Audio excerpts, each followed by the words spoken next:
Be impeccable with your word. Do you think that you do that?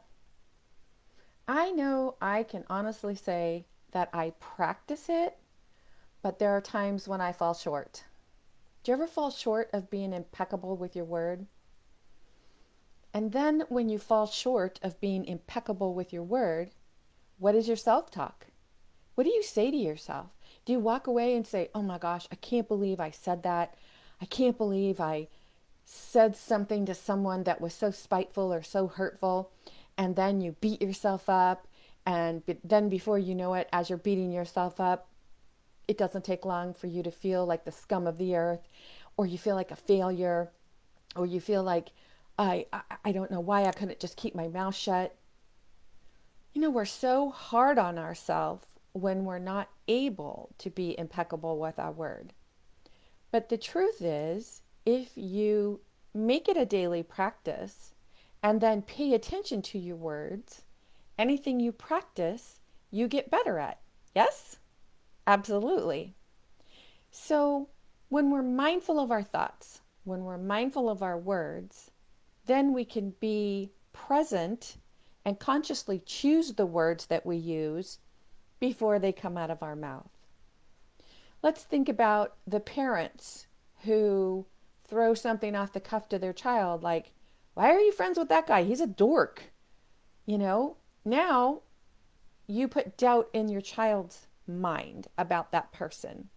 And now you've just given your child the opportunity to doubt if they should, the relationship with that child. That'd be a best way to say it. What about your self talk? What about when you look in the mirror in the morning and you don't like what you see? Or what about a choice that you made and you're frustrated? Maybe you're trying to get healthier and you've decided, all right, I'm going to commit to this, I'm going to do this. And then one day you fall off the wagon. And then you say, oh my gosh, what's wrong with me? Why can't I do a simple thing? Why can't I follow a simple procedure? Maybe it's in your business. You're trying everything that you're putting yourself out there, and you feel like you're falling short. You're asking yourself constantly, is anyone listening to me? Is anyone care what I'm saying? Is anyone paying attention? Does anyone even care that this is so important to me? And then when you ask yourself those questions, and the answer is usually no, right? And then you get down on yourself, and then we tend to self-sabotage. Whatever it is that we do to self-sabotage, maybe it's not taking care of our bodies, maybe it's overindulging in something, maybe it's beating ourselves up, maybe it's going out and hitting the track because we've got to run it off and not think about it. Whatever that self-sabotage is, it's not loving ourselves. So when we get back to thinking about our thoughts and the words that we choose, if we're choosing words that are low level energy words, like we're speaking about someone else in a negative way. And I find it very interesting. I was listening to a conversation yesterday where a group of women decided that they were going to make a certain celebrity a topic of their conversation, and they were eviscerating her. They were ripping her apart. I mean, they didn't have a nice thing to say. And as I stood there and I was listening to the conversation, it's not up to me to judge. It's not up to me to decide why these people are deciding that they have the right to judge another person. Because really, we don't know what another person's going through, right? We only know what we see or what we read or what we're being told. But we don't know that person's conversations with God. We don't know what that person is saying in their mind day after day. We don't know what their struggles are. But yet we often feel that we have the right to say words that are going to malign that person. We do it with our children, we do it with our friends, we do it with coworkers, and we do it with ourselves. And when we do it with anyone, whether it's ourself or other people, what we're doing is we are keeping ourself in low levels of self-esteem, self-confidence, self-love, self-image, self-worth. Because if we had high levels of self, we would not feel the need to malign another person. And the beautiful thing about doing inner work is that we realize the power that we have. Our words have power. When we say something and we put it out there, we put out a power based on the vibration of the word.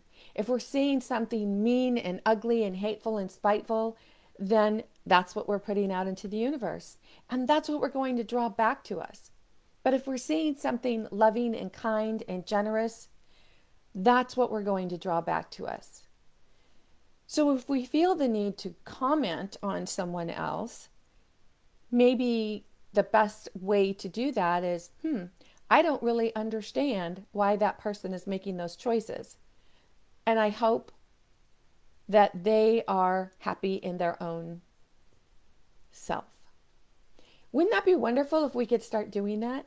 I was thinking about the conversation that I was listening to yesterday, and I really feel that we have the opportunity to pay more attention to the words that we choose. And as Don Miguel Ruiz says in the 4 Agreements, be impeccable with your word. And I really feel that there's a great reason that that's the number 1 agreement. Be impeccable with your word.